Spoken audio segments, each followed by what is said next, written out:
Hey, fabulous people. Okay, so I've been out of sight, but you have not been out of my mind. And let me just get right into it. Republicans have a serious problem right now. And that problem is Donald Trump.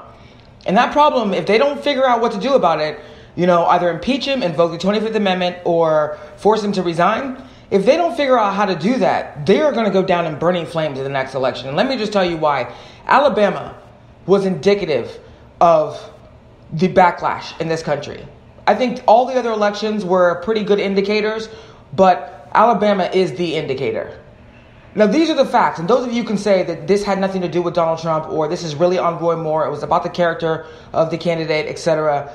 That's blatant bullshit. Let me just tell you what the facts are. Here are the facts. Roy Moore decides to run for the Alabama primary. He decides to run against a guy called Luther Strange. Luther Strange is endorsed by the imposter in the White House. Luther Strange goes down in burning flames to who? Roy Moore. And that's the Alabama primary, which means that Roy Moore actually did win the Alabama primary on the Republican side. So Roy Moore wins the Alabama primary. He goes against a Democrat named Doug Jones. Now, all of a sudden, allegations come out against him. These are serious allegations. We're talking about child molestation accusations. Okay. After that, he dips in the polls a little bit, but then eventually he goes back up in the polls, and there doesn't seem like there's any problem. It doesn't seem like Alabama even cares. As a matter of fact, 38% of people said they were more likely to vote for him after those allegations came out. So it actually didn't hurt him at that time. All the polls for a long time were saying that Roy Moore was ahead. Doug Jones was ahead for a little while, but then the polls were saying that Roy Moore was ahead. The imposter in the White House starts to hesitate on endorsing Roy Moore. Then eventually, he didn't just endorse Roy Moore. The imposter in the White House sent out tweets about Roy Moore. The imposter in the White House told reporters that he supported Roy Moore. The imposter in the White House went and campaigned for Roy Moore. The imposter in the White House also sent out robocalls for Roy Moore. He was all in, overwhelmingly all in for Roy Moore. Roy Moore even used the endorsement of the imposter in the White House as part of his campaign, raising money off of it and everything else. He used that support. Then all of a sudden, Roy Moore loses. So let's get this straight. Luther Strange, the imposter, endorses him. He goes down in burning flames. Then Roy Moore gets endorsed by the imposter in the White House. He loses to a Democrat. And the first time a Democrat has won this seat was in 25 years. So it's been 25 years since a Democrat has won this seat. So let's just be abundantly clear here. Too. Roy Moore should have won that seat. And let me tell you why. Alabama knew all about the allegations against the imposter in the White House. During the general election, Alabama still went overwhelmingly for Donald Trump. So let's not pretend here like Alabama doesn't care so much about the character and the conduct or whatever, somebody else. If they like you, they're going to believe in you. And at one point, they seem to like Roy Moore. Now, let me just tell you something. When you look at the approval rating of the imposter in the White House in Alabama, it's 48%. How the hell do you get a 48% in ruby red Alabama? Ruby red Alabama, assured real Alabama seat, a seat that you don't even really need a campaign for. I mean, Jesus, Jeff Sessions won his seat 90% of the vote. He got 90% of the vote in his last election. Okay, so then the imposter in the White House makes this huge miscalculation, goes in all in for Roy Moore, and Roy Moore loses. And this is an epic loss, historic loss that just happened. And just think about this. He supported two candidates in one state and both went down and burned in flames. How does that even happen?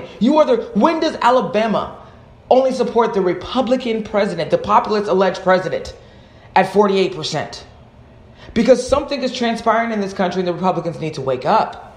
See, the base of this country, the people, the citizens of this country have had enough.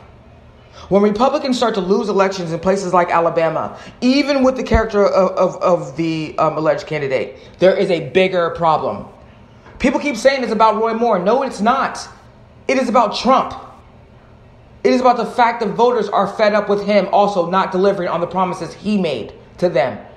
That they didn't believe that Trump was going to deliver. That they didn't believe Roy Moore could get Trump to deliver. It wasn't about the accusations. They decided they weren't going to believe the accusations. 71% of them said they didn't believe the accusations. So this was a repudiation of Trump, period. And that's what the Republicans have to realize.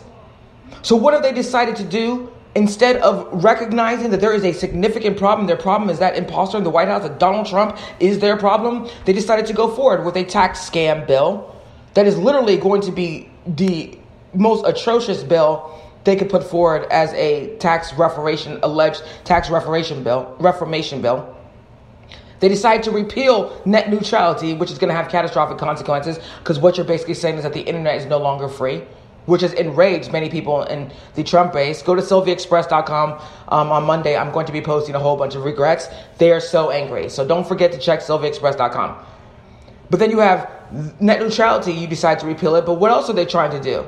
Stop Robert Mueller. See, because instead of them understanding, because something's going on, they're either very obtuse or very daft, nobody knows. But the thing is, something's definitely going on where they're not recognizing the wave. In Virginia, the imposter in the White House decided to support Gillespie. Gillespie goes down in the hottest burning flames anybody has ever seen. Okay, Virginia's legislature starts to trend towards Democrats. Even though I think at the end, Republicans were able to keep the majority, but very slim. This is a solid Republican legislature. Goes Democrat. New Jersey legislature goes entirely Democrat. The governor, entirely Democrat. You have people literally who knew 5 people before they decided to run for election, ran and won. You know, people literally, the LGBTQ community won all over the country.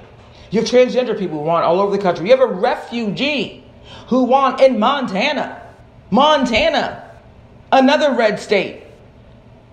Something is severely wrong with the Republican Party when they cannot realize that the real problem that they have is the imposter in the White House. He's a 32% approval rating. 32%. I mean, there's no point in doing anything where you're at 32%. There's no class you will ever pass at 32%. I mean, you are literally, they're not even going to put you in summer school. They're just going to hold you back. Because there's no point. I mean, you really can't get there. You're at 32% of approval rating. And Republicans want to hold on to him. So I'm going to make this prediction, and this is a much more fluid position because it depends on the candidates and who they put out there. But I think that Democrats are going to take the House and the Senate in 2018. And the reason why I think that is because there's obviously this overwhelming backlash. And that's part of the reason why they're going after Mueller right now. Because Mueller's about to drop something that's significant. Mueller knows something that's significant. Either he knows it already or he's about to get to it and they're afraid that that's going to happen. You know, so you hear all these right-wing nut jobs that are out here trying to undermine Mueller, which my position is that that's obstruction of justice anyway. Because what you're intentionally trying to do is undermine a valid investigation in order to protect somebody from that investigation. So you have a corrupt mind and criminal intent. The purpose is to stop that investigation. One of 2 reasons is why they're doing it. One, they want to taint the investigation so that people are skeptical of whatever report Mueller brings out, or skeptical of any charges that are brought against anybody. And then, or they also want to get Mueller fired. This is the thing. Mueller's not going to get fired. A.G. Rosenstein, basically Deputy Attorney General Rosenstein, basically said there's no reason to fire Mueller, and they need to go through Rosenstein to fire Mueller. So they're going to have to fire Rosenstein to do that. There's going to be a whole hell of a lot of drama, and I'm going to tell you right now, that is grounds for impeachment. So the Republican Party, the problem with them is they're so completely tone deaf. They have no ability to understand their own base. They're going through things just catastrophically. They didn't realize that this last election was a referendum on the imposter in the White House.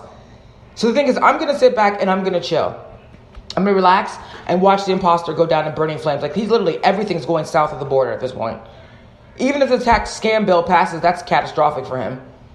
The voters in Alabama, ruby red Alabama, have rejected you, which means that that tone is probably carries into other southern states, where maybe in Mississippi he's at 48%. And then you have Tennessee, he's at 48%. And then you have Texas, he's at 48%. And then you go to Florida, he has 48%. If that continues to happen, that trend continues to happen, Republicans are going to be turning ruby red states into blue states.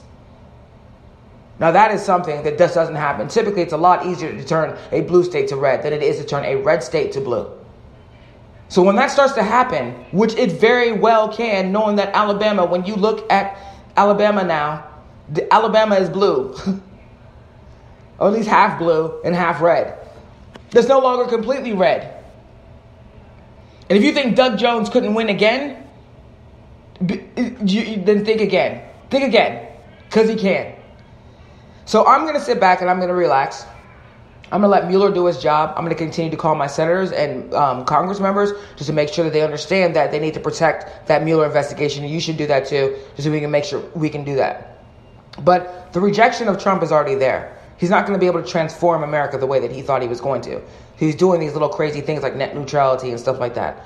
But the truth is, putting out that tax bill was not to his benefit, because nothing in that tax bill is what he promised his own base. And they know it. So he's going down in burning flames, going south of the border. Everything's going wrong, and I don't care.